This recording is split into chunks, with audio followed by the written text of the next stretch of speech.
Mga kapasta, magandang araw po sa inyo. Ini-invite ko lang po kayo na mag-subscribe sa isa ko pang animation channel. Ito po yung Neb Media. Andyan pa rin po yung araw na itim mga kapasta, nag-upload pa rin tayo dyan. Pero iba lang yung set ng mga animators dito sa Neb Media. Tsaka dito rin po natin a-animate yung mga Tales of Suspense natin. Meron din po tayong mga series na naka-line up dyan. Actually tapos na silang ma-animate pero hindi ko pa lang na-upload. Ayun nga po, sana po suportahan nyo rin, mag-subscribe din po kayo. Medyo marami na po tayong upload doon. Muli po, Neb Media. Nakalagay po sa description at sa comment section ng link para sa channel na yan. Sana po suportahan nyo. Anyway, start na po tayo.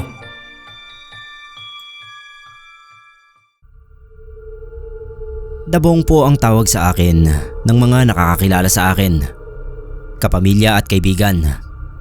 Magandang araw po sa inyo. Umaasa po ako na mababasa rin ang kwento ko. Medyo mahaba pero sigurado naman ako na kapupulutan ng aral ang naging karanasan ng pamilya ko. 4 lang po kami sa pamilya. Sina nanay at tatay, tapos kaming magkapatid. 2 lang po kaming magkapatid. Ako yung panganay na noon ay 16 pa lang.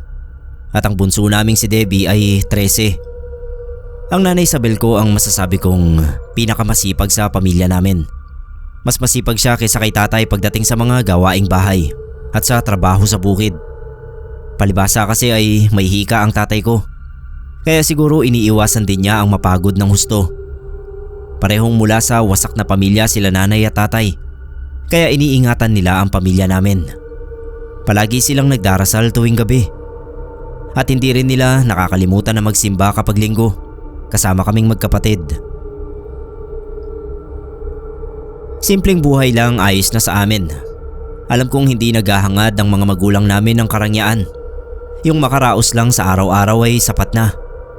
Pero sinubok ng tadhana ang katatagan ng pamilya namin sa pamamagitan ng mabibigat na pagsubok na naging dahilan para talikuran nila nanay at tatay ang pananalig nila sa Diyos.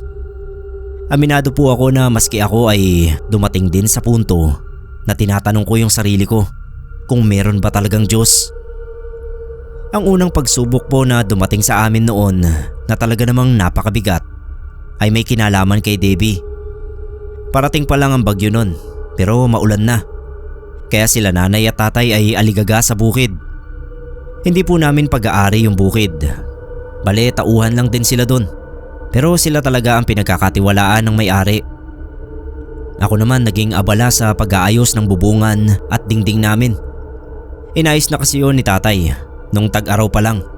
Kaso nasira ulit at inabot na nga ng maulang panahon. Maghahapon na ay hindi pa rin nakabalik sila nanay mula sa bukid. Kaya inutusan ko si Debbie na hatiran na lang sila ng pagkain. Baka gutom na sila, hindi lang makaalis doon dahil nga hinahabol yung panahon. Sumunod naman agad ang kapatid ko. Siya na mismo yung naglagay sa lalagyan ng mga pagkaing dadalhin niya sa bukid. Tapos nagpaalam na siya sa akin. Nung makita kong paalis na siya, pinaalala ko yung payong. Binalikan naman niya at kinuha. Pasulpot-sulpot na kasi yung ulan. Kakababa ko lang sa bubungan namin nung matanaw kong parating na sila nanay at tatay. Nagtaka ko kung bakit hindi nila kasama si Debbie. Paglapit nila, tinanong ko agad kung nasaan ang kapatid ko. Pero binalik lang nila sa akin ang tanong. Sila raw ang dapat magtanong kung nasaan si Debbie dahil kami raw ang magkasama sa bahay. Sinabi ko sa kanila na inutusan kong hatiran sila ng pagkain kanina. Nagkatinginan sila nanay at sabi ay hindi naman daw nagpunta si Debbie sa bukid. Kinabahan si tatay kaya agad-agad na bumalik sa bukid. Ang nanay ko naman ay sinabihan ako na maghanap kami sa paligid. Sobrang kabado na ako nun. Hindi ko alam ang gagawin ko dahil ako ang nag-utos kay Debbie na maghatid ng pagkain sa bukid. Sinuyod namin ni nanay ang bawat sulok ng lugar sa paligid namin. Nagtanong-tanong na rin kami sa mga pinakamalapit na kabahayan sa amin. Pero wala isa man sa kanila ang nakakita sa kapatid ko. Pati si tatay nanlulumo siya nang umuwi dahil hindi rin niya nakita sa bukid si Debbie. Iyak na nang iyak si nanay nun. Nandoon lang kami sa harap ng bahay at nag-uusap-usap kung saan pa namin pwedeng hanapin si Debbie. Nagtatanungan kaming tatlo kung bakit kaya hindi siya nakarating sa bukid, kung saan pa siya pwedeng magpunta. Tapos panay ang tingin ni tatay sa langit dahil maggagabi na. Nung mapansin ko si Kapiping na nakatingin sa amin habang namumulot siya ng tuyot na dahon sa bakuran ng bahay niya. Si Kapiping ang nag-iisang albularyo sa baryo namin. Matagal na siyang namumuhay ng solo mula nang mamatay yung asawa niya. Hindi naman sila nabiyayaan ng anak. Nung makita niyang nakatingin ako sa kanya, ay lumapit siya sa amin at tinanong kung bakit nasa labas kami ng bahay. Parang may nangyayari raw na hindi maganda sa itsura namin. Sinabi naman ni tatay ang dahilan. Nag-alok si Kapiping na tutulong siya sa paghahanap kay Debbie at kung hindi naman daw namin makita ay gagamitin niya ang pagiging albularyo niya. Posible rin daw kasi na nakuha ng engkanto ang kapatid ko. Kung ako ang tatanungin ay hindi ako naniniwala sa mga engkanto. Pero sila nanay at tatay, alam kong naniniwala sila ron. Kaya nagpasalamat agad sila kay Kapiping. Wala pa man siyang naitutulong sa amin. Inabot na nga kami ng dilim sa paghahanap. Hanggang sa kinabukasan pa ay hindi namin natagpuan ang kapatid ko. Lumapit na nga rin sa mga kinauukulan si tatay. Pero wala ring nangyari. Si Kapiping na lang ang pag-asa namin nung panahon na yon. Pero sabi nila nanay, baka nga nakuha ng engkanto ang kapatid ko. Lalo na at may mga ganoong balita na rin dati sa lugar namin. Ang ginawa ni Kapiping, kinatok niya yung mga punong dinaanan ni Debbie mula sa bahay namin hanggang sa bukid. Pinakikiramdaman daw niya kung saang puno may naninirahang engkanto. Isang malaking puno ang hinintuan niya at sinabing may nararamdaman siyang kakaibang puwersa doon.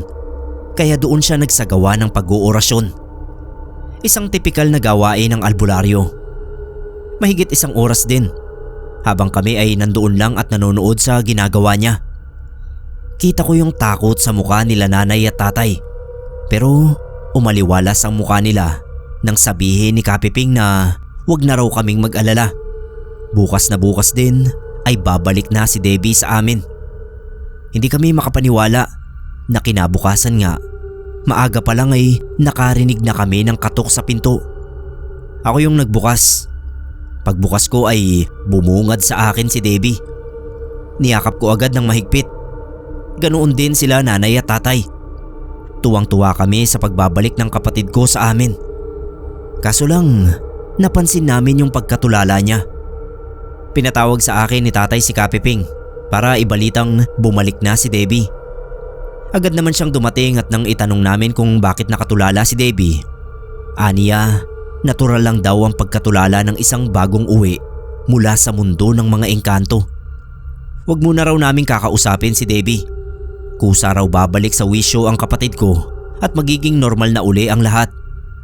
Wag daw kaming mag-alala at araw-araw ay pupuntahan niya si Debbie para tsekin at siguraduhin na hindi na ulit magkakaroon ng pagkakataon ang engkanto na makuha siya. Sa sobrang pasasalamat nila nanay at tatay kay Kapiping ay binigyan nila siya ng mga gulay at prutas mula sa bakuran namin. Pati bigas na naani bago tuluyang manalasa ang bagyo. Hindi talaga kasi tumatanggap ng pera yung albularyong yon. Pero ewan ko kung bakit may pakiramdam akong hindi maganda. Sa tuwing titignan ko kasi si Debbie, parang naiisip kong may mali. Kaya isang beses ay nilapitan ko siya. Kahit sinabihan kami ni Kapiping na wag na muna naming kakausapin si Debbie, ay kinausap ko pa rin. Tinanong ko kung saan ba siya galing.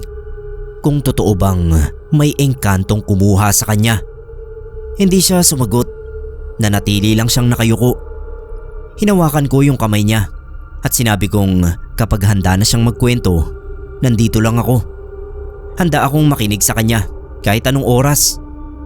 Tumingin lang siya sa akin tapos yumuko uli. Tinupad ni Kapiping ang mga sinabi niya kina tatay na araw-araw niyang bibisitahin si Debbie para gamutin. Madalas ay ako lang ang nakabantay dahil nga balik trabaho na sa bukid ang mga magulang namin. Napansin ko lang na sa tuwing makikita ni Debbie si Kapiping, parang natatakot siya. Ani Kapiping, inaasahan na niya ang ganoong reaksyon ni Debbie dahil siya ang tumawag sa kanya sa lugar ng mga engkanto. Sa tingin daw ni Kapiping ay hindi pa lubos na nakakalaya si Debbie sa kamay ng mga engkanto. Baka raw nabulungan ng engkanto. Kumbaga may sanib pa ng engkanto kaya natatakot sa isang albularyo gaya niya. Pinipilit ko namang maniwala sa lahat ng mga sinasabi ni Kapiping pero hindi ko maintindihan kung bakit may parte sa loob ko na hindi kumbinsido. Pag alis ni Kapiping ay biglang umiyak si Debbie. Yung tipong pinipigilan niyang mapaiyak pero hindi niya magawa. Niyakap ko siya at sabi ko sige lang umiyak siya. Ilabas niya ang nasa loob niya at pagkatapos noon ay ikwento na niya sa akin ang lahat-lahat. Inaalu ko talaga noon yung kapatid ko. Kinukumbinsi ko siya na magtapat sa akin ng mga tunay na nangyari. Sabi ko kung natatakot siya sa engkanto, wala na siyang dapat ikatakot. Ligtas na siya. Hindi na ulit siya makukuha sa amin at hindi ko na ulit siya uutusan na mag-isang lumakad sa daan. Kung meron man siyang ibang kinatatakutan ay sabihin lang niya sa akin. Ako na ang bahala. Pero hindi ko pa rin siya nakumbinsi sa pagkakataong yon. May mga gabi na bigla na lang siyang sumisigaw. Parang galing sa isang masamang panaginip. Pinapainom agad siya ni nanay ng tubig at saka lang siya kumakalma.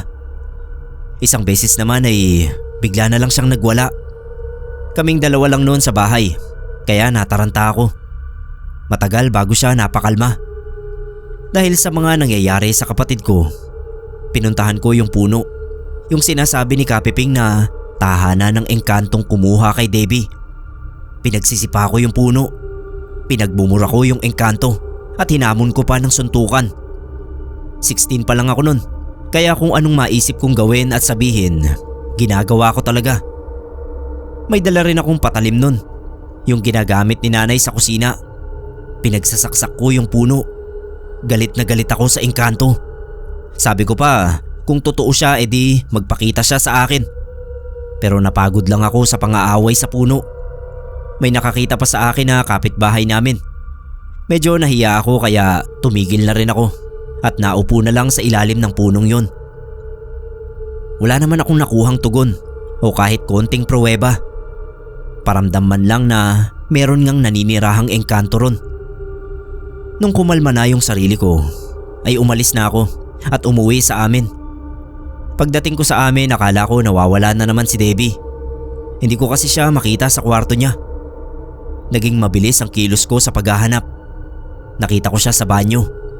Nakatalong ko sa isang sulok. Hawak pa niya yung tabo at basang-basa siya. Umiiyak. Sa tingin ko nagbuhos siya ng nagbuhos pero nakadamit naman siya. Kinuha ko agad yung tuwalya at binalot sa kanya. Pinagpalit ko siya ng damit at nung makapagbihis na ay naupo ako sa tabi niya. Pinilit ko talaga siyang magsabi sa akin kung ano bang nangyayari sa kanya. Tinitigan niya lang ako habang umiiyak siya. Sa wakas ay nagsalita rin siya. Pasintabi po sa mga makakarinig ng bahaging ito ng karanasan ni Debbie. May pinagtapat po kasi ang kapatid ko na maski sinong makakarinig ay tiyak na magagalit. Muli po ay trigger warning para sa lahat. Hindi raw po siya nakuha ng engkanto dahil lang totoong kumuha sa kanya ay ang albularyong si Kapiping. Hinarang daw siya nung naglalakad siya papunta sa bukid at dinala sa abandonadong bodega ng mga palay. Tinali raw siya roon at ginawan ng kahalayan. Yung 2 araw niyang pagkawala sa amin ay nandoon lang pala siya sa lumang bodega at bihag ni Kapiping. Pinakawalan daw siya pero pinagbantaan na papatayin niya kaming lahat kapag sinabi niya ang totoo. Tuwing pupuntahan daw siya ni Kapiping ay inuulit sa kanya ang pagbabanta. Naisip ko kaya pala pinupuntahan siya lagi ay hindi para gamutin, kundi para siguruhing hindi talaga siya magsasalita. Gusto kong maduwal sa pinagtapat ng kapatid ko. Nasuntok ko yung dingding namin At hindi ko na malayan na nagdurugo na pala yung kamao ko. Nagpupuyos talaga sa galit ang kalooban ko nun. Susugurin ko na dapat si Kapiping, pero narinig kong dumating na sila nanay at tatay. Grabe rin ang galit nila nanay nang malaman ang totoong nangyari kay Debbie. Sinugod nila si Kapiping. Nagwawala si nanay sa galit. Si Kapiping naman todo tanggi sa ginawa niya. Nililin lang daw kami ng engkanto. Wala raw siyang ginagawang masama kay Debbie. Siya pa nga ang nagligtas dito.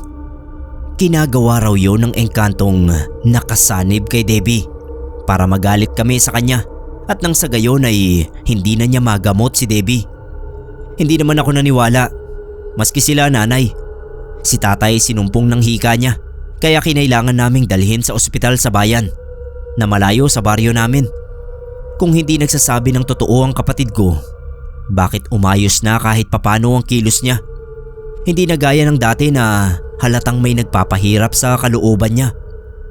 Inimbestigahan ng mga pulis yung abandonadong bodegang tinuro ng kapatid ko at na-recover nga roon yung taling ginamit sa paggapos sa kanya. Pero si Kapiping ay hindi na nila dinatnan sa bahay. Nakapadlock na yung bahay. Ang masama pang nangyari ay nakabalik nga ang tatay ko sa bahay namin. Pero hindi naman siya nakabalik sa trabaho sa bukid dahil yung kalahati ng katawan niya ay parang naparalisa. Bukod pala kasi sa pag-atake ng hika niya ay na-stroke din siya. Mabuti na lang at hindi nagbunga ang ginawang kahayupan ng albularyong yon sa kapatid ko. Ako na lang muna sana ang tutulong kay nanay sa bukid. Total tapos ko na naman ang high school. Hindi muna ako tutuloy sa kolehiyo. Kaya lang kung kailangan ako ng pamilya ko ay tsaka naman ako nakaramdam ng kakaiba sa katawan ko. Mabigat. Pakiramdam ko ay may nakadagan sa likod ko at sa dibdib. Nahihirapan akong kumilos. Naisip ko na baka gumagawa ng paraan ng albularyo na magantihan kami. Siyempre albularyo yun. Malamang may alam siya sa mga kulam o kung ano pang mula sa kapangyarihang itim. Pero ayaw ni nanay. Napatignan ako sa kahit na sino pang albularyo. Wala na siyang tiwala. Sinusumpa na raw niya ang lahat ng kauri ni Kapiping. Todo pa ang naging pasasalamat nila noon at binigyan pa ng mga pagkain. Yun pala, siya ang responsable sa pagkawala at pagkapahamak ng kapatid ko. Sa kabilang banda ay sinisisi ko rin ang sarili ko. Dahil kung hindi ko inutusan noon si Debbie, baka hindi yun nangyari sa kanya. Dinala ako ni nanay sa pinakamalapit na pagamutan. Chinek ako ng doktor. Nagsagawa ng mga pagsusuri. Niresetahan ako pero pakiramdam ko ay wala namang nagbago. Kahit nasunod ko naman yung pag-inom ng gamot. Mas bumigat pa nga yung katawan ko. Nadoble sa nararamdaman ko nung una. Kaya nahiga na ako. Natutuliro na noon si nanay. Sino ba naman ang hindi kung nasa kalagayan niya?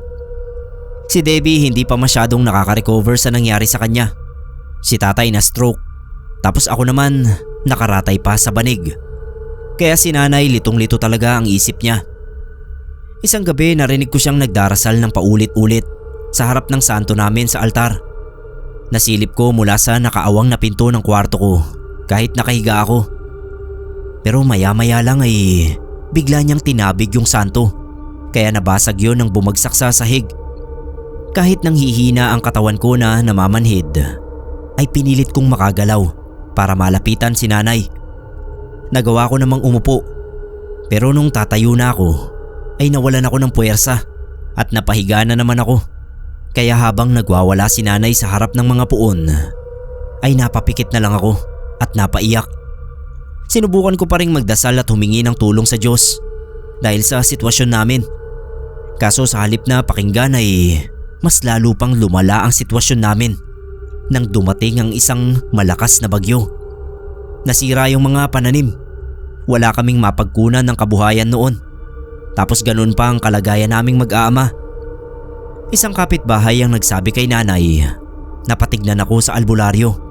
Pero nagalit lang si nanay at tinalikuran niya yung kapitbahay namin. Ako naman, sa kagustuhan ko na umigi ang pakiramdam ko, ay nagsabi na ako kay nanay na maghanap ng maayos na albularyong pwedeng tumingin sa akin kapag humupa na ang bagyo. Hindi naman siguro lahat ng albularyo ay katulad ni Kapiping. Hindi naman kasi ako napagaling ng doktor na tumingin sa akin. Naalala ko yung ginawa ko sa puno. Binanggit ko yon kay nanay, kaya napa-sign of the cross siya. Ba't ko raw ginawa yon? Sa takot ni nanay sa ginawa ko sa puno, kahit bumabagyo ay umalis siya para maghanap ng ibang albularyo. Nakarating daw siya sa kabilang baryo, pero wala siyang nakita. Ako naman ay nagsimula ng magsuka. Pasintabi po sa mga kumakain, pero kakaiba yung suka ko nun. Parang may halong buhangin ang sinusuka ko. Para akong kumain ng buhangin tapos niluwa ko. Dahil sa nangyayari sa akin, ay lalo nang nataranta si nanay. Isang beses ay umalis siya at nagpasama sa kapitbahay namin para puntahan yung sinasabing mahusay daw na albularyo. Medyo malayo nga lang sa bahay. 5 bayan pa ang daraanan nila bago yun marating. Yung kinakain namin noon galing na lang sa sariling pananim namin sa bakuran. Mga talbos-talbos, okra, malunggay. Ni hindi na kami makabili ng bigas. Minsan ay may nagbibigay na lang na kapitbahay. Tapos yung may-ari ng bukid kahit papano ay hinahatiran kami ng isang kaban mula sa huling ani bago yung bagyuhan. Kaya ayun, nakakaraos ang bawat araw namin kahit hindi pa maigi ang kalagayan naming pareho ng tatay ko. Pinuntahan naman ako ng albularyong sinasabi. Tawagin na lang natin siya sa pangalang Kanemyang. Tinignan niya muna ang kalagayan ko at saka niya pinuntahan ang puno na sinalbahe ko. Si nanay ang kasama niya pagpunta roon. Pagbalik nila ay tsaka ako ginamot ni Kanemyang. Nagambala ko raw ang nananahimik na engkanto sa punong yon, kaya sumama sa akin para pahirapan ako. Ang ibig niyang sabihin na sumama ay pumasan daw. Kaya pala mabigat ang pakiramdam ng katawan ko ay dahil doon. Halos buong araw at magdamag akong ginamot ng albularyo. Tapos may iniwan siya sa akin na isang supot na tela. Nakabilot yon at hindi ko alam kung anong nakalagay sa loob. Basta wag ko raw yung aalisin sa tabi ko. Dahil yun daw ang magsisilbing proteksyon ko sa oras na balikan ako ng engkanto. Naisip ko kasalanan din yon ni Kapiping. Dahil sa sinabi niyang naengkanto ang kapatid ko. Kaya yun ang ginawa ko sa puno. Ako tuloy ang tunay na naengkanto. Mga ilang araw pa bago ako nakaramdam ng pag-igi. Pero mabuti na lang nga at naagapan pa ako ni Kanemyang. Matapos ang pagsubok na yon sa buhay namin, isa na namang trahedya ang dumating. Nasa bukid kami ni nanay noon para magsimula ulit. Balak naming bumangon paunti-unti kahit hindi pa gumagaling si tatay. Nung humahangos na lumapit sa akin ang anak ng kapitbahay namin para ibalitang nasusunog daw ang bahay namin. Nagmamadali kaming tumakbo ni nanay pauwi. Naabutan namin sila Debbie at tatay sa labas ng bahay habang pinapanood na lang kung paano tinutupok ng apoy ang bahay namin. Sabi ni Debbie, sinubukan lang naman niyang magluto pero lumaki raw ang apoy ng kalan at dumikit sa kurtina namin sa kusina. Binuhusan daw niya ng tubig pero lalo pang lumaki ang apoy. Kaya inakay na lang daw niya si tatay palabas ng bahay. Pakiramdam ko noon ay para akong nauupos na kandila sa panlalata. Lalo pa nang makita ko yung pag-iyak ni nanay dahil sa nangyari. Nagpasya si nanay na doon na muna kami titira sa lumang bahay ng lola ko hanggat hindi pa naitatayo ulit ang bahay namin. Mas liblib nga lang ang lugar na yon kesa sa baryo namin. Ayaw sana ni nanay doon dahil hindi rin daw niya kasundo yung lola niya nung nabubuhay pa. Masungit daw kasi yon at laging galit sa kanya. Akala kasi ay magiging tulad siya ng nanay niya na iniwan ng tatay niya para sumama sa ibang lalaki. Ang lola niya ay nanay ng tatay niya. Wala naman na silang ibang kamag-anak sa lugar na yon, kaya ang bahay ng lola ni nanay ay nanatiling bakante. Paglipat namin doon na nagsimulang may magbago sa pag-uugali ni nanay. Hindi ko na siya nakikitang nagdarasal. Hindi na rin nagsisimba at naging mainitin ang ulo niya. Isang beses pa nga ay bigla siyang nahimatay habang naghahanda ng makakain sa kusina. Akala ko talaga kung ano na ang nangyari kay nanay. Pero mabuti na lang at nagkamalay din siya agad. Sabi niya sumama lang daw ang pakiramdam niya. Kaya ako na yung nagtuloy ng niluluto niya. Sa totoo lang po ay matagal ko nang alam ang bahay na yon sa liblib. Lagi namin yung nadadaanan sa tuwing nangangahoy kami ng tatay ko. Pero wala akong ideya na si lola pala ni nanay ang may-ari nun. Akala ko nga dati haunted house yun. Akalain ko bang mapatitira pala kami ron. Pero hindi naman siya kalakihan. Tapos si nanay araw-araw siyang nagpupunta sa nasunog naming bahay. Tinutulungan naman siya ng isang kapitbahay namin na si Aling Luz na maitayo unti-unti lang yung bahay namin. Siyempre tumutulong din ako kapag wala kaming trabaho sa bukid. Yung may-ari ng bukid na amo namin tumulong din. Nagbigay ng ilang materyales.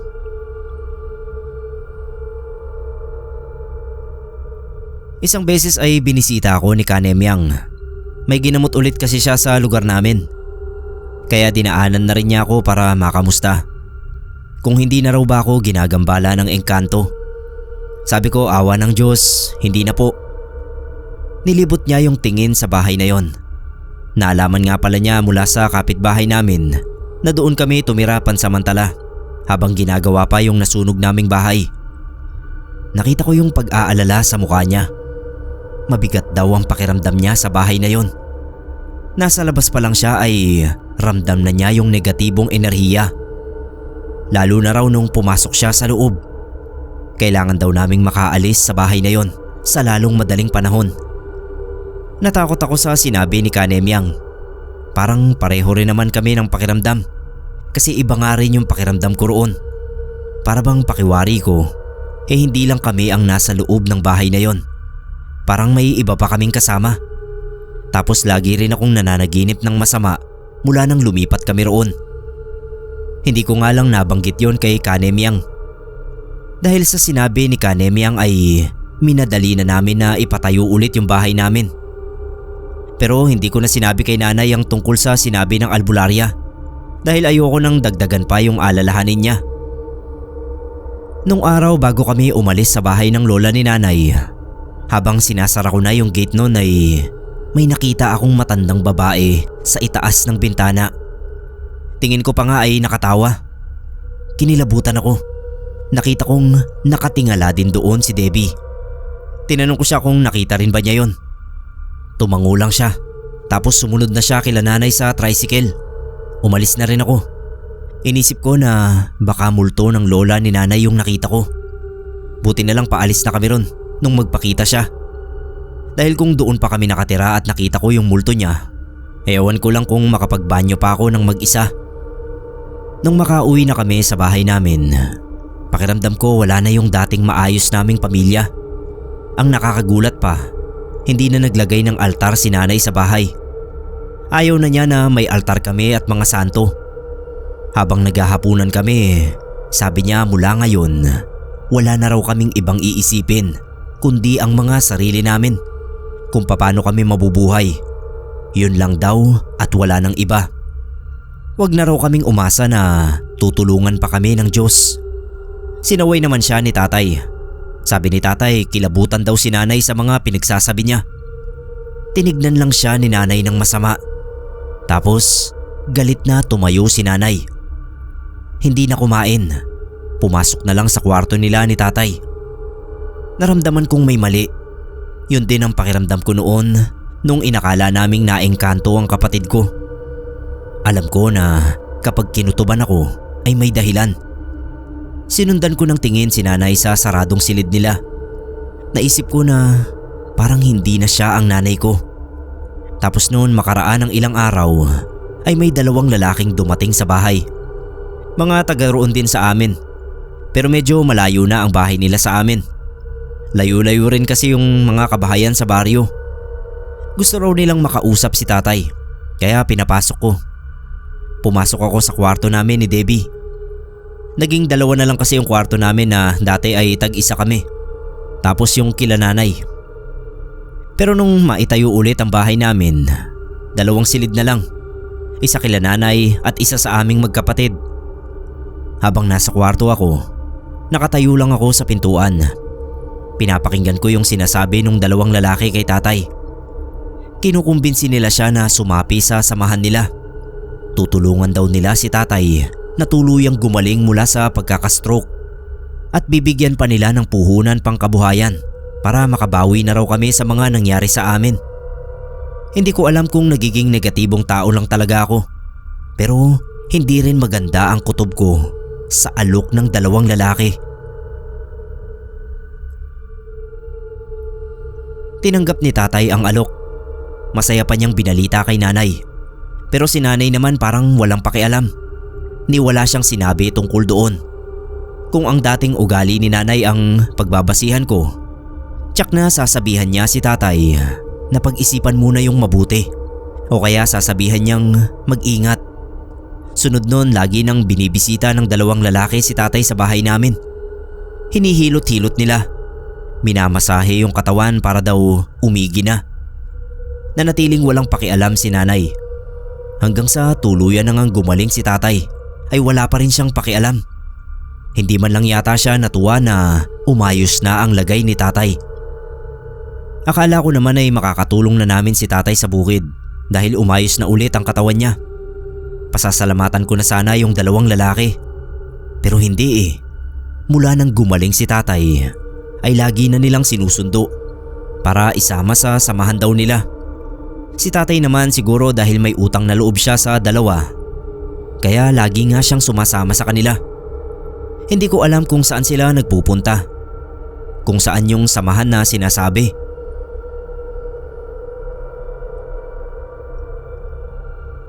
Habang nasa bukid kami kasama si Debbie, kinausap ko si nanay. Tinanong ko siya kung ayos lang ba sa kanya ang ginagawa ni tatay. Parang nagalit pa siya sa tanong ko. Hindi raw ba't sinabihan na niya kami na wala kaming ibang iisipin kundi ang mga sarili namin. Marami sana akong gustong sabihin kay nanay pero hindi na lumabas sa bibig ko. Nagkaroon ako ng pagkailang sa kanya. Para kasing naging estranghero na siya sa akin. Isang gabi naalimpungatan ako sa kaluskos na narinig ko. Naisipan kong bumangon. Nagulat ako paglabas ko ng kwarto. Nakita ko si nanay na nakaupo sa upuan at kumukuyakoy pa. Alam niyo yun, yung inuuga-uga niya yung mga paa niya. Tapos nakatingin lang siya sa sahig na parang wala sa sarili. Malakas at mabilis yung pagkuyakoy niya, kaya kapansin-pansin talaga. Tinawag ko siya pero hindi niya yata ako narinig. Unti-unti ko siyang nilapitan at saka ko kinalabit. Tumingin naman siya sa akin. Parang nabigla siya tapos nagmamadaling tumayo at pumasok sa kwarto nila. Lalo pang nadagdagan yung masamang kutob ko. Sa isip ko noon, may nangyayaring hindi maganda kay nanay. Kinabukasan sinabi ko yon kay tatay. Ang kaso si tatay nagmamadali dahil parating na raw yung mga sundo niya. Kailangan na nilang umalis kaagad. Nagkatinginan na lang kami ni Debbie. Alam kong sa mga panahong yon ay hindi pa tuluyang nakaka-recover ang kapatid ko mula sa naranasan niya kay Kapiping.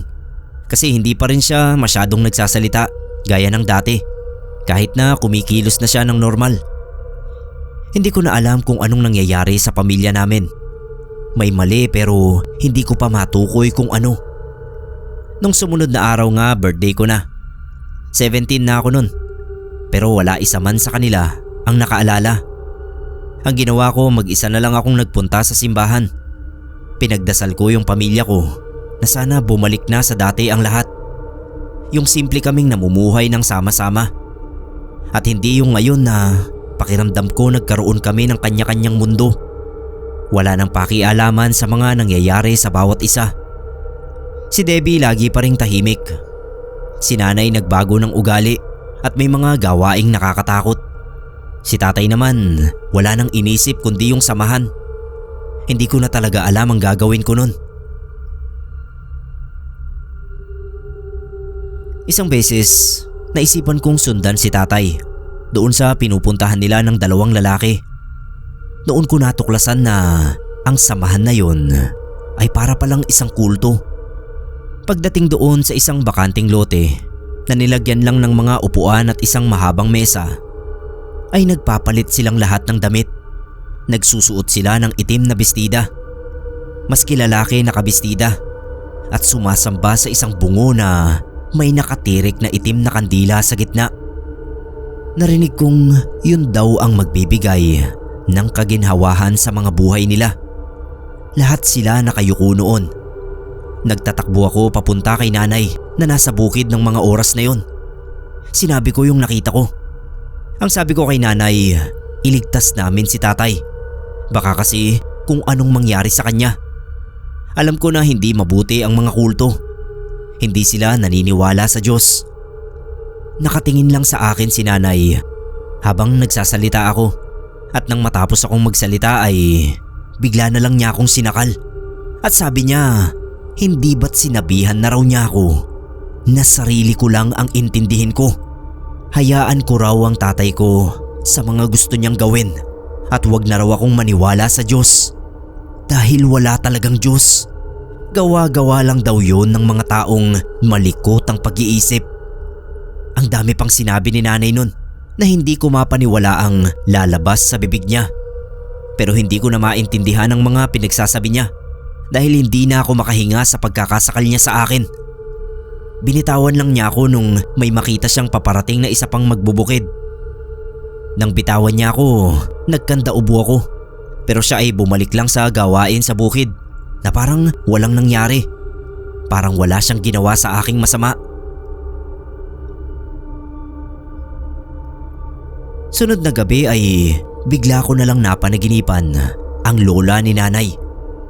Sa panaginip ko ay nandoon pa rin siya sa bintana ng bahay niya sa itaas at tawa ng tawa. Kilabot na kilabot ako sa panaginip ko. Pero hindi naman ako makaalis sa kinatatayuan ko. Parang dumikit yung mga paa ko sa lupa. Habang siya ay sige lang sa kakatawa ng nakakatakot. Napabalikwas ako ng bangon nung magising. Nakita kong nakaupo si Debbie sa tabi ko at tinitignan ako. Siya pala yung gumising sa akin. Tumayo ako at lumabas ng kwarto. Kukuha sana ako ng tubig nung makita ko na naman si nanay tulad sa kung paano ko siya nakita nung isang gabi. Kumukuyakoy na naman siya na parang wala sa sarili. Nilapitan ko siya at niyakap. Sabi ko, "Nay, tama na po. Tama na po." Basta inaawat ko siya sa ginagawa niya kasi natatakot ako. Alam kong may kakaibang nangyayari sa kanya. Pero tinulak lang niya ako. Galit na naman siyang bumalik sa kwarto nila. Si tatay naman ang kinausap ko ulit kinabukasan. Sinabi ko yung nangyayari kay nanay. Tulad ng una kong pagsasabi sa kanya tungkol doon, ay hindi na naman niya pinansin. Ang sabi lang niya, kailangan na niyang umalis. Hindi na bumalik sa bukid si tatay. Doon na umiikot ang mundo niya sa samahan. Umuuwi na lang siya sa amin para kumain at matulog. Si nanay naman walang ginawa kundi ubusin ang oras sa bukid. Pag uwi sa amin ay tsaka kikilos ng hindi normal. Gaya nga ng pagkuyakoy ng mga paa niya ng sobrang bilis na parang wala siya sa sarili. Naalala ko si Kanemyang. Baka matulungan niya kami sa problema ng pamilya namin. Hindi ko alam ang bahay niya kaya nagpasama ako kay Aling Luz. Sinama ko rin yung kapatid ko dahil baka matagalan ako. Ayoko siyang iwan sa bahay namin ng nag-iisa. Habang papunta kami ni Aling Luz kay Kanemyang ay may sinabi rin siya sa akin na napansin niya kay nanay habang magkasama raw sila sa bukid. Nagsasalita raw mag-isa si nanay. Pero ang sinasabi ay hindi niya maintindihan. Para bang ibang lengguwahe raw. Dapat nga raw ay sasabihin niya kay tatay nung magkasalubong sila. Kaso nung tinawag naman niya ay hindi siya pinansin. Dire-diretso lang sa paglalakad kasama yung dalawa pang lalaki. Sa sinabi ni Aling Luz ay lalo akong kinabahan. Nung makarating kami sa bahay ni Kanemyang ay pinatuloy agad kami. Aniya inaasahan niya na ang paghingi ko ng tulong sa kanya. Dahil doon pa lang daw sa pinuntahan niyang tirahan namin na bahay ng lola ni nanay ay nakaramdam na siya ng hindi maganda. Pero naghintay nga muna siya ng mangyayari dahil ayaw naman daw niya na pangunahan kami. Sinabihan niya ako na sabihin ko sa kanya ang lahat ng nangyayari, ultimong maliliit na detalye. Wala naman akong nilihim. Lahat ng natatandaan ko sa isip ko na nangyari ay sinabi ko sa kanya. Pati yung masamang panaginip ko sa lola ni nanay. Tapos tumangu-tango siya. Sabi ni Kanemyang, sa tingin niya ay may nakasanib kay nanay na isang masamang espiritu. Kaya ganoon na nag-iba ang ugali ni nanay na parang hindi ko na makilala. Hindi pa raw niya masasabi kung ano ang kinalaman ni lola sa masamang espiritu o siya mismo ang sumanib kay nanay. Malalaman daw yun ni Kanemyang kapag nakaharap na uli niya si nanay. Tungkol naman kay tatay, may nalaman na rin siya dati tungkol sa kultong yun na nagpapalipat-lipat ng ibang lugar. Nangungumbinsi sila ng mga taong alam nila na pinanghihinaan na ng loob. Papangakuan nila ng kaginhawahan para maging kasapi nila. Ang kulto raw na yun ay may sa demonyo. Kapag sumapi ka roon ay para mo na ring isinanla ang kaluluwa mo sa dyablo. Bigla na lang daw nawawala ang mga miyembro ng kultong yon ayon sa mga nalaman niya. Kung hindi nawawala ay namamatay.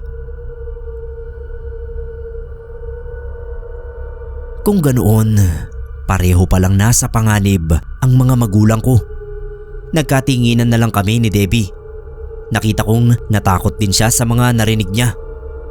Ang sabi naman ng albularya, huwag daw kaming mag-alala. Tutulungan niya raw kami basta huwag daw kaming bibitaw sa pananalig sa Diyos kahit na anong mangyari. Dahil hindi raw ganoon kadali ang gagawin niyang pagkalaban sa dalawang magkaibang mukha ng dyablo. Habang nandoon pa kami sa bahay niya ay nagsagawa muna ng ritual si Kanemyang bilang paghahanda. Kailangan daw niyang makakuha ng karagdagang lakas bago niya harapin ang mga magulang namin. Sinali niya kami sa pagre-ritual niya. Naghawak-hawak kami ng kamay. Pumikit siya at umusal ng mga panalangin. Kasunod na noon ay ang mga salita na hindi namin naintindihan. Matapos ang ritual ay sinabihan kami ni Kanemyang na maghintay lang kami ron sa pagpunta niya. Bantayan ko lang daw ang kilos nila nanay at tatay, pero wag daw akong gagawa ng kahit na ano na makapagpapahamak sa aming magkapatid. Hanggat maaari raw ay sakyan ko lang muna ang kilos at gawin ng mga magulang ko hanggat hindi pa siya dumarating. Binigyan kami ni Kanemyang ng rosaryo. Tag-isa kaming magkapatid. Dapat lagi lang daw yon na nasa bulsa namin. Kahit maliligo kami, nasa tabi namin. At kung matutulog ay nasa tabi pa rin namin. Natatakot man ako sa mga susunod na pwedeng mangyari. Kahit papano ay nabawasan ang bigat sa dibdib ko sa pag-asang matutulungan kami ni Kanemyang na masolusyonan ang problema namin sa pamilya. Si Aling Luz naman ay nangakong tutulong din sa aming magkapatid. Basta tawagin lang daw namin siya. Pag uwi namin sa bahay ay nadatnan namin si nanay na nakatayo lang sa loob. Parang sadyang hinihintay niya talaga kami. Ang bungad agad niya sa amin ay tanong kung saan kami nanggaling. Huminga muna ako ng malalim bago sumagot. Sabi ko naglakad-lakad lang kami ni Debbie sa kakahuyan. Naghahanap ng pwedeng ipanggatong. Ubus na kasi yung gatong. Hindi pa kami nakabili uli ng kalan nun. Kaya ang gamit naming saingan ay yung mga kahoy muna, tulad ng gamit namin nung maliliit pa kami. Pero mukhang hindi ko nakumbinsi si nanay sa alibay ko. Hinila niya ako sa kamay at tinuo ng dalawang daliri niya sa leeg ko. Sabay sabi na ang ayaw niya raw sa lahat ay yung nagsisinungaling. Tapos hinagis niya ako. Bumalandra ako sa dingding. Ang sakit ng katawan ko pagbagsak ko sa sahig. Nagulat si Debbie. Sinugod niya si nanay at pinaghahampas. Pero tinulak lang din siya ni nanay sa isang sulok ng bahay. Gulat ako sa kakaibang lakas ni nanay. Malinaw na sa akin na hindi talaga siya ang nasa loob ng katawan niya. Mabilis kong nilapitan yung kapatid ko.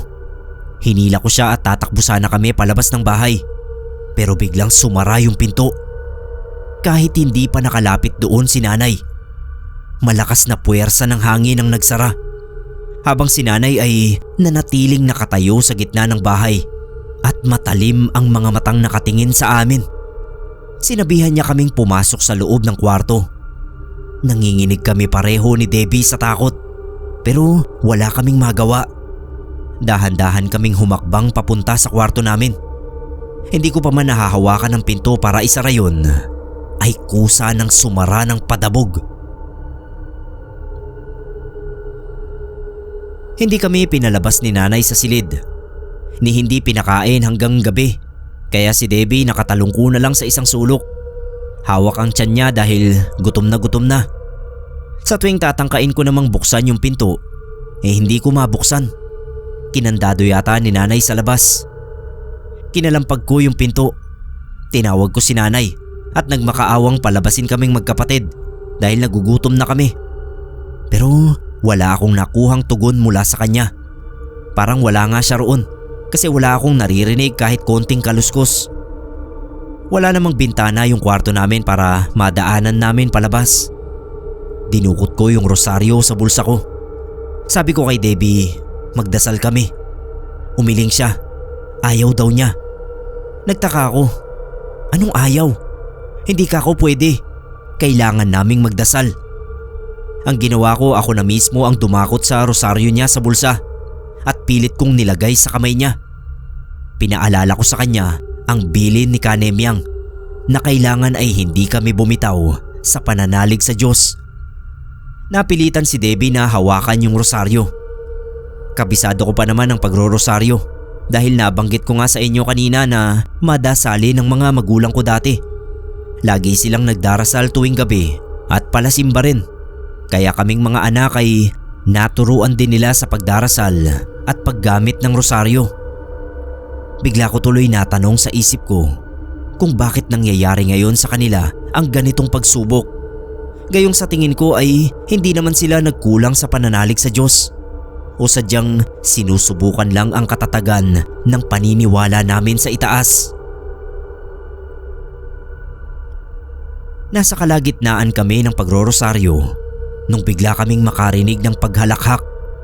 Boses yun ni nanay, pero parang may sumasalit sa boses niya. Alam niyo yun, yung tumatawa ka tapos may nakikitawa sa'yo. Kinikilabutan ako sa naririnig ko. Si Debbie naman nagtakip ng tenga at pumikit habang patuloy kami sa pagbigkas ng mga dasal sa rosaryo.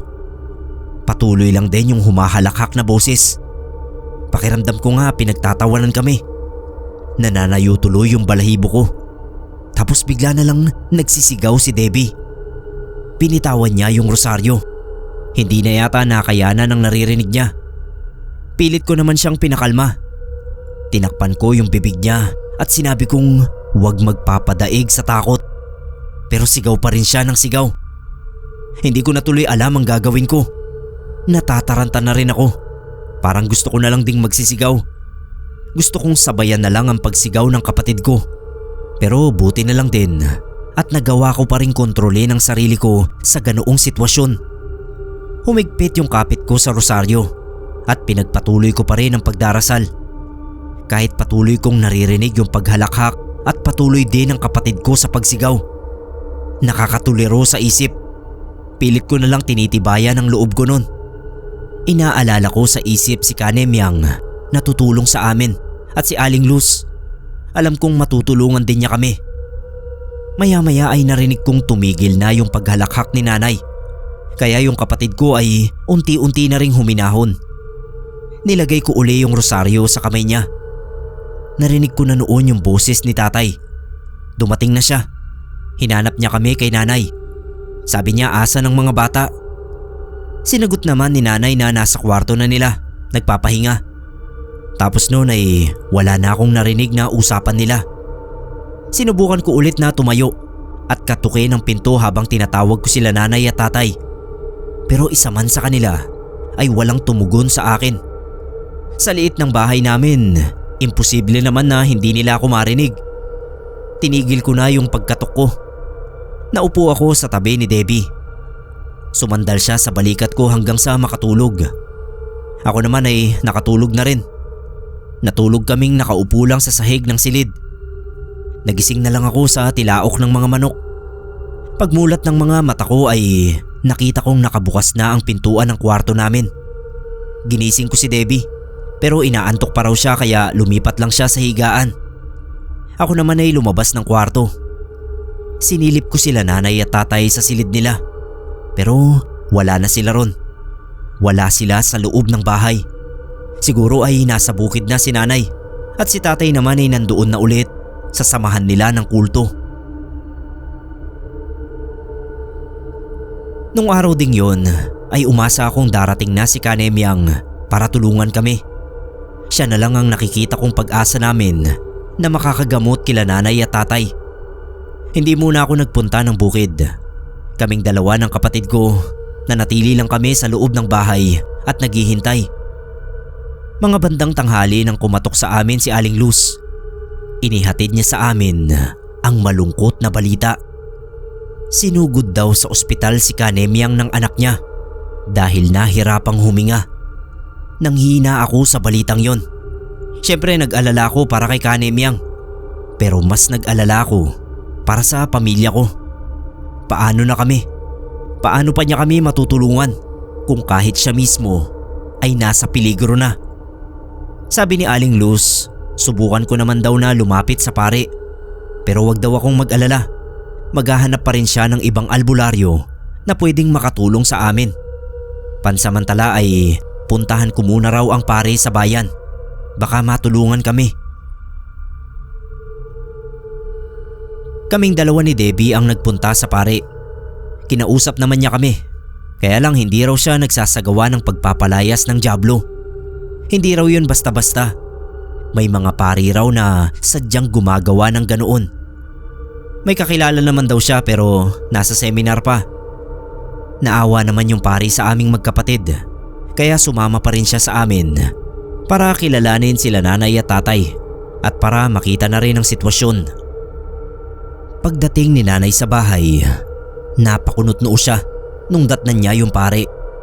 Tinanong agad niya kung anong ginagawa ng matandang hukluban sa bahay namin.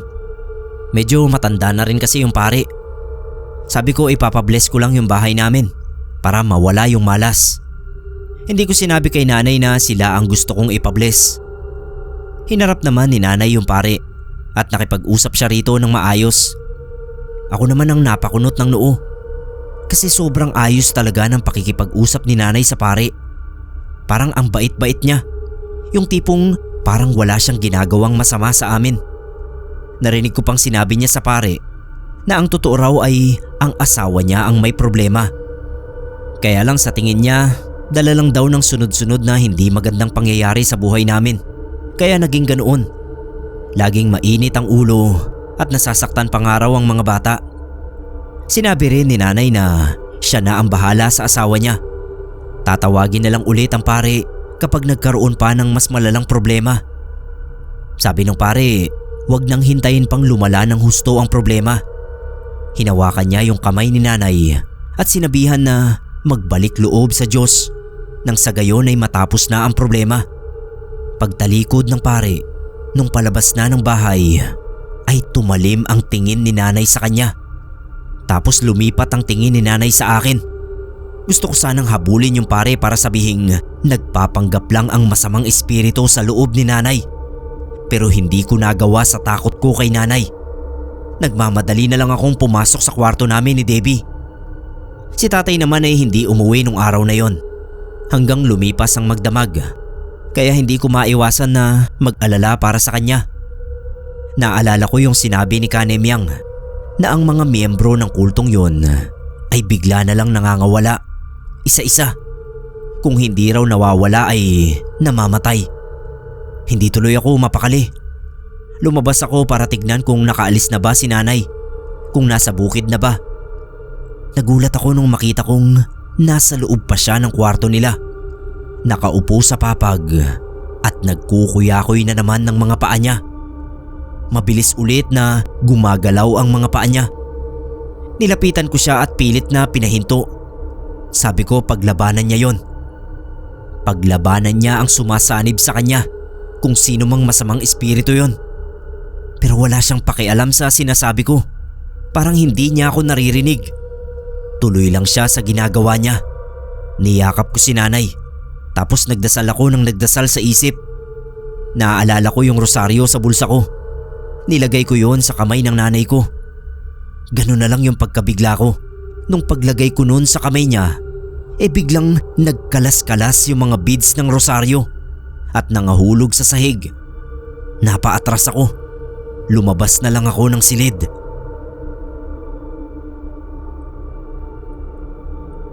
Nawawala si tatay. Tapos ganun ang sitwasyon ni nanay. Kaya nung mga sandaling yun ay para na akong masisiraan ng bait. Hinihila ko na yung mga buhok ko. At unti-unti na ring humihina yung pananalig ko sa Diyos. Tinatanong ko na siya kung bakit yun nangyayari. Kung may nagawa ba kaming masama para danasin namin yun. Nilapitan ako ni Debbie. Binigay niya yung rosaryo niya sa akin ng walang imik. Pero binalik ko yun sa kamay niya. Sabi ko mas kailangan niya yun.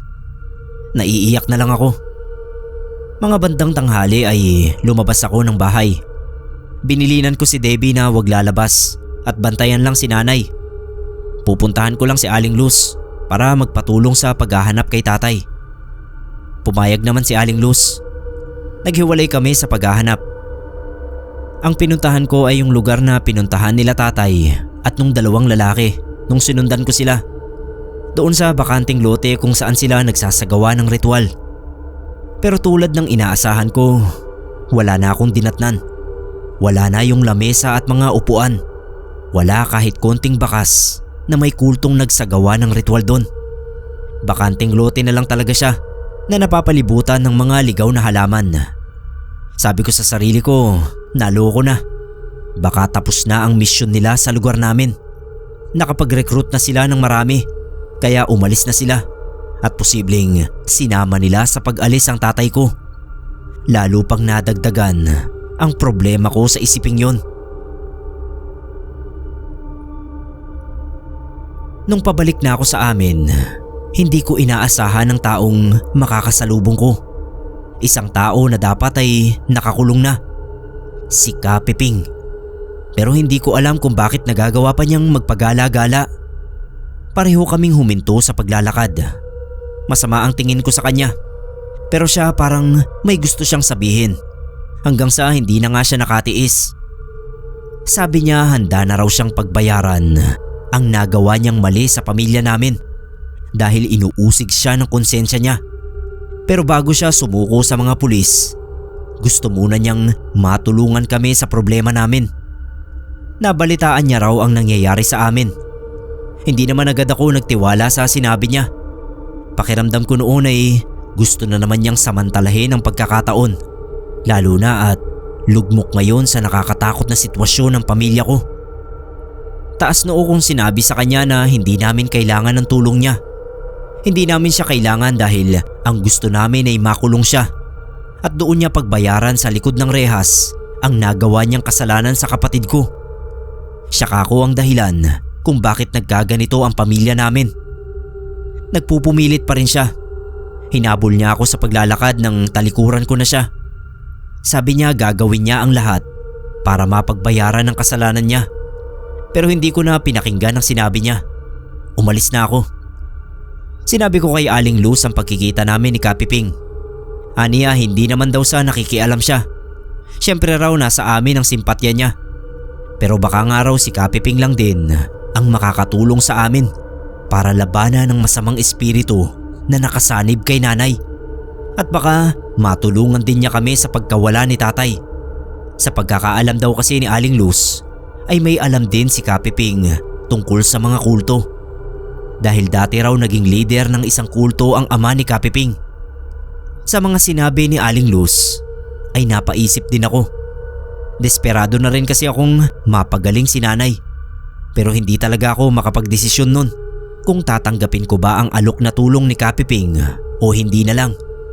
Pero naisip ko rin kung tatanggihan ko at mas magiging malala ang sitwasyon nila nanay at tatay, ay baka pagsisihan ko rin sa huli ang pagtanggi ko sa alok na tulong ng taong minsan nang sumira ng tiwala namin.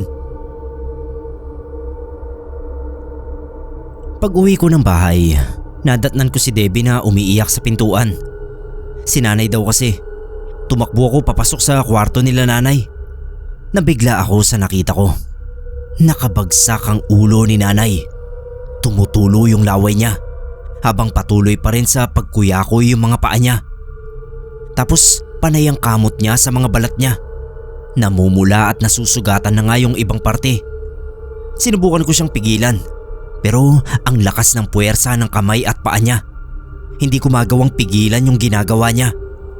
Lumabas ako ng bahay. Sinama ko si Debbie. Nagpunta kami kina Aling Luz at iniwan ko siya roon. Sabi ko kay Aling Luz, hahanapin ko si Kapiping. Hindi ko na kasi kayang tignan ang nangyayari kay nanay. Pumayag naman si Aling Luz. Siya na raw muna ang bahala kay Debbie. Hindi ko na kinailangan pang hanapin si Kapiping dahil bumalik pala siya sa bahay niya. Kumatok ako. Naabutan ko siyang inaayos yung mga gamit niya. Iniimpake. Tinanong ko siya kung tatakas na ba siya uli. Umiling siya. Ang inaayos daw niya ay mga gamit niya sa pagiging albularyo. Alam daw niya na kakailanganin niya ang mga yon. Hindi na ako nagpaligoy-ligoy pa. Nakipagkasundo ako sa kanya na sa oras na mapagaling niya si nanay at magawang mapabalik si tatay sa amin ay hindi na namin siya ipakukulong. Aabsueltuhin na namin siya sa kaso niya. Pumayag naman siya. Ang una raw niyang tutulungan ay si tatay.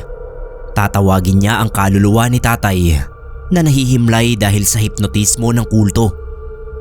Kapag daw kasi napatay na ng kulto si tatay at naialay na sa sinasamba nila, ay wala na kaming magagawa. Maski katawang lupa ni tatay ay hindi na namin mahahanap. Sa mismong bahay ni Kapiping nung gabing yun ay sinagawa niya ang ritual ng pagtawag sa kaluluwa. Kaming dalawa ang nandoon. Nagsindi siya ng maraming kandila at tinirik ng paikot at sa kanya pinatay ang ilaw para ang liwanag lang sa kandila ang magsisilbing liwanag. May nilatag siyang tela sa gitna ng mga kandila. Telang puti yun na may drawing na hindi ko maintindihan. Tapos bawat isang kandila ay pinapatak niya ron. Binilinan niya ako na huwag gagawa ng kahit na konting kaluskos para hindi siya magambala. At saka siya umusal ng orasyon. Isang nakakatakot na pag-uorasyon. Masakit sa tenga. Tiniis ko lang. Matapos niyang mag-orasyon ay binanggit na niya ang pangalan ng tatay ko at inutusan niya na bumalik sa amin. Paulit-ulit yon. Tinatawag niya si tatay. Binibigkas ang pangalan ng paulit-ulit. Kinikilabutan ako pero tahimik lang ako. Hinintay ko na matapos siya sa ginagawa niya. Nung matapos ay isa-isa na niyang hinipa ng mga kandila at sabi niya bukas makalawa ay babalik na si tatay. Magpasalamat na lang daw kami dahil nahanap pa niya ang kaluluwa ni tatay. Nabuhay pa si tatay dahil kung hindi ay hindi na niya matatawag at mapapabalik. Maghintay lang daw ako sa pagbabalik sa amin ng tatay ko dahil sa mga sandaling yun ay nasa malayong lugar na siya kasama ang mga miyembro ng kulto. Pagod na si Kapiping dahil hindi rin madali ang ginawa niyang pag-uorasyon sa pagtawag kay tatay. Kaya mag-iipon muna ulit siya ng lakas para harapin naman ang masamang espiritong nakasanib kay nanay. Ang sabi pa niya kailangan ko siyang samahan sa bahay na nilipatan namin nung masunog ang bahay namin. Doon sa lumang bahay ng lola ni nanay. Natitiyak daw niyang doon nang galing ang masamang espiritong sumanib kay nanay. Kaya doon daw siya magsisimula. Pumayag naman ako. Pagkagaling kay Kapiping, dumiretso ako kay Aling Luz. Sinabi kong hindi ko na muna kukunin ang kapatid ko hanggat hindi pa naaayos ang kalagayan nila nanay at tatay. Pumayag naman si Aling Luz. Wala raw problema sa kanya. Kaya napanatag naman ako. Nakauwi ako sa amin. Chinek ko agad ang lagay ni nanay. Nakahiga na siya na parang natutulog.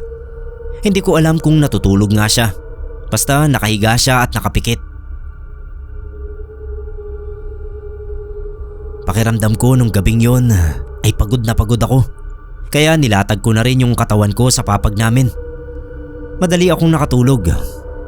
Hindi ko inaasahan na muli kong makikita sa panaginip ko ang lola ni nanay.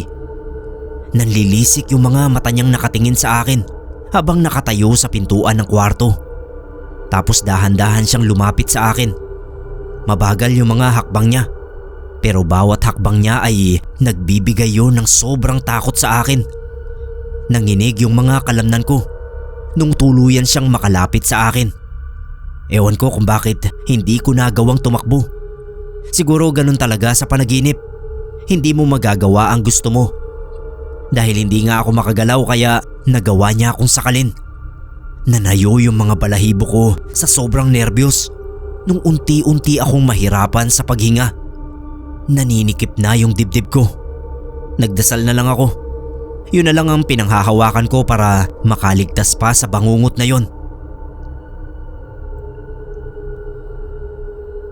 Nagising ako, pero parang hindi rin ako nagising. Nung pagmulat ng mga mata ko ay nandoon si nanay at siyang sumasakal sa akin. Ibig sabihin sa panaginip ko ay ang lola niya ang sumasakal sa akin. Pero sa totoong buhay ay si nanay pala. Hindi na ako makagalaw nun dahil halos mapugto na yung hininga ko. Sakto lang yung dating ni Kapiping bago tuluyang mapatid yung paghinga ko. Hinampas niya ng mahabang telang pula na parang sinturon si nanay. Dahil doon ay nanghina si nanay at nawalan ng malay. Hindi naman ako nakaimik sa nangyari. Hinahabol ko pa yung paghinga ko. Kumuha ng tubig si Kapiping at inabot sa akin. Nung makainom ako ng tubig ay tsaka lang lumuwag ulit yung paghinga ko. Hiniga ko ng maayos si nanay sa papag. Sinabi ko kay Kapiping ang naging bangungot ko. Ang sabi niya kailangan muna raw naming igapos si nanay doon sa papag. Tapos ay pupunta na kami sa lumang bahay. Naisip kong itanong kay Kapiping kung paano niya nalaman ng peligrong kinalalagyan ko sa oras na yon. Ang sabi niya sadyang pinuntahan niya ako para ayain na ngayon na namin puntahan ang bahay. Nakumbinsi naman niya akong pansamantalang itali si nanay sa papag para na rin hindi na siya makalabas at hindi na niya makalmot ang sarili niya. Naawa ako kay nanay pero kailangan naming gawin yun. Naglakad kami papunta sa bahay ng lola ni nanay dahil wala nang masakyan na tricycle noon patungo roon. Habang naglalakad kami, tinanong ko si Kapiping kung posible bang ang lola mismo niya ang sumasanib kay nanay. Hindi raw imposible. Ayon sa mga kwento-kwento nung araw pa man, ay sadyang may kasamaan ng ugali ng lola ni nanay. Kaya hindi malayong ang kaluluwa niya nung namatay siya ay naangkin ng demonyo. Kaya nga raw sumama sa ibang lalaki ang nanay ng nanay ko ay dahil hindi nakayana ng pagmamaltrato ng biyenan. Tapos ang sabi, namatay daw ang tatay ng nanay ko sa sakit pero hinala ng iba ay nagpakamatay talaga. Hindi nakayana ng pag-iwan sa kanya ng asawa. Mula noon nabunton na sa apo niya na nanay ko nga ang galit ng lola niya sa mga nangyari. Ang galit sa manugang at sa pagpapakamatay ng anak niya. Hanggang sa magstokwa na rin si nanay ko at kung kani-kanino nakitira.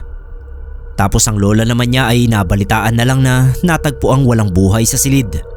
Sabi inatake raw sa puso. Noong nasa harap na kami ng bahay ng lola ni nanay, tumingala agad ako sa itaas na bintana kung saan namin nakita ni Debbie yung multo niya nung paalis na kami ron. Napansin ni Kapiping ang tinitignan ko kaya sinabi ko na rin sa kanya. Aniya, wag ko raw papansinin ang anumang makikita ko. Ang pagpapakita raw ng mga multo ay pangkaraniwan na lang. Lalo na yung mga multo na hindi matahimik dahil namatay silang inaakala nilang hindi pa tapos ang misyon nila sa mundo. Pero ang totoo, lahat ng namamatay ay hanggang doon na lang talaga ang misyon nila. Kaya lang sila hindi matahimik ay dahil hindi nila matanggap ang pagkamatay. Pumasok na kami sa loob. Pareho kaming luminga ni Kapiping sa paligid. Tulad ng sinabi noon ni Kanemyang, may mabigat na enerhiya sa bahay na yon. yun din daw ang naramdaman ni Kapiping. Tinanong niya sa akin kung nasaan ang silid ng matanda. Tinuro ko naman. Walang kandado yun. Yun din ang naging silid nila nanay at tatay nung tumira kami roon pansamantala. Naghalungkat si Kapiping ng mga gamit. Nung makita niya ang lumang photo album, ay kinuha niya yung larawan ng lola ni nanay at sinilid sa bulsa niya. Tumingin-tingin pa siya sa ibang bagay. May mga kinuha siyang ilang personal na gamit ng matanda, gaya ng lumang suklay, damit, tsinelas at kung ano-ano pa. Tinago niya ang lahat sa dala niyang bag. Magagamit daw namin ang lahat ng yon sa gagawin niyang pag-oorasyon. Makakatulong daw ang mga yon. Nung makuha na namin ang kailangan namin, ay hindi muna kami umalis. Nag-orasyon muna roon si Kapiping para raw mapahina niya ang kakayahan ng masamang espiritong nakasanib kay nanay. Dahil ang tahanan ng espiritong yon ay doon mismo sa bahay na yon. Ako naman ay tahimik lang na nanonood sa ginagawa niya at nakikiramdam. Hindi ko maiwasang matakot, pero nilalakasan ko na lang ang loob ko. Matapos niyang mag-orasyon ay handa na sana kaming lumabas ng bahay. Pero natigilan kami pagpunta namin sa pintuan. Nakaharang doon yung matandang babae na nakita ko sa bintana. Ang lola ni nanay. Napaatras ako pero pinigilan ako ni Kapiping. Tapos umusal siya ng mga salita na albularyo lang ding tulad niya ang nakakaintindi. Habang yung kaluluwa ng lola ni nanay ay galit na nakatingin sa kanya. Bigla na lang din lumakas yung hangin, kaya napakapit ako sa braso ng albularyo kasi natatangay ako. Dahan-dahan humahakbang palapit sa amin yung multo. Sabi ni Kapiping, wag daw akong aatras. Siya ang bahala. Itinuloy lang niya yung binibigkas niyang mga salita. Takot na ako. Hindi ko matagalan nang nakikita kong multo na nasa harapan ko. Kaya pumikit ako. Sinabayan ko na lang ng panalangin sa isip ang orasyong binibigkas ni Kapiping.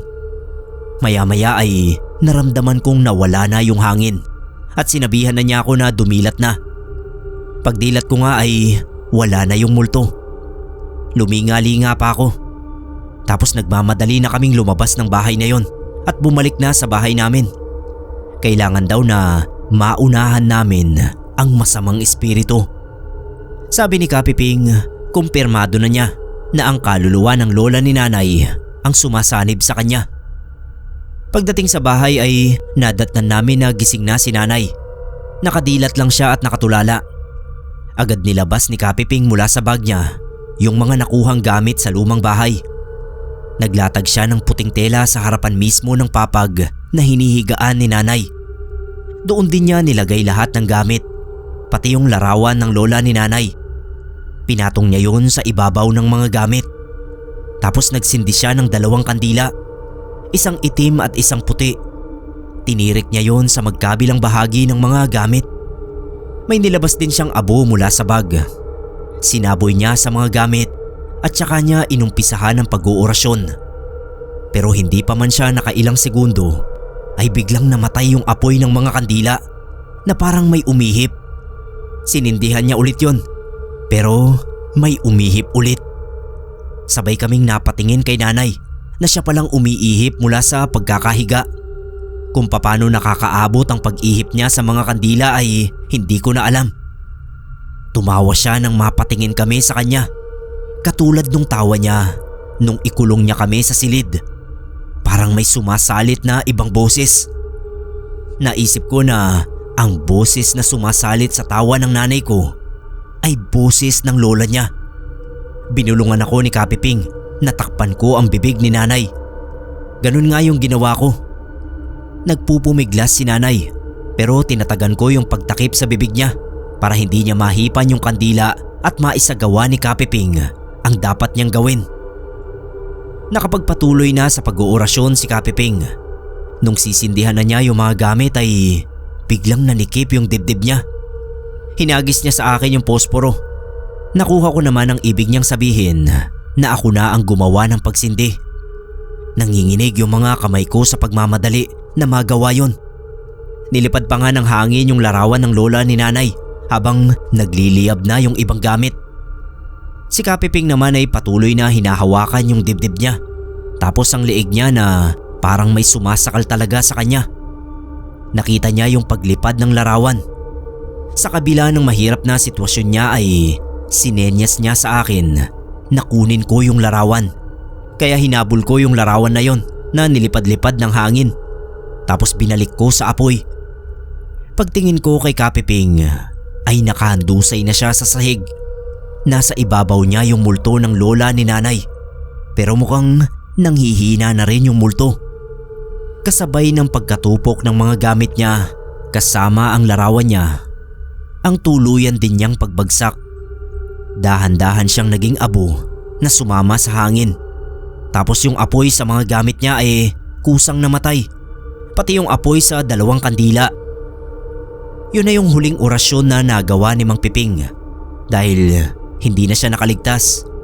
Yun ang kinamatay niya. Bilang pasasalamat ay ang pamilya ko na ang nagpalibing sa kanya. Malaki yung kasalanang nagawa niya sa amin, pero napagbayaran na rin niya sa ganoong paraan, kaya pinatawad na namin siya. Si tatay nga pala, kinabukasan din nung gabing namatay si Kapiping ay nagbalik na sa amin. Ang natatandaan lang niya ay naligaw daw siya. Hindi niya alam kung paano siya napunta sa malayong lugar. Mabuti na lang at may tumulong daw sa kanya na makabalik sa baryo namin. Si nanay naman, wala rin siyang matandaan sa mga nangyari, kaya ako na yung nagkwento sa kanila ng lahat. Sa ngayon po ay pareho pa namang buhay si nanay at tatay ko.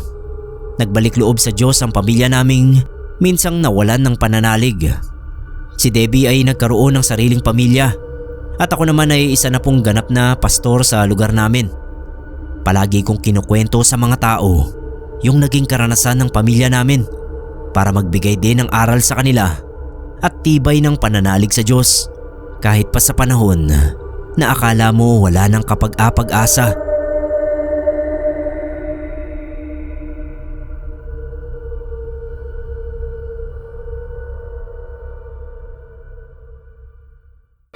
Mga kapasta, maraming salamat po sa mga nakinig. Pakilike naman po ang ating video at subscribe na po yung mga hindi pa nakasubscribe.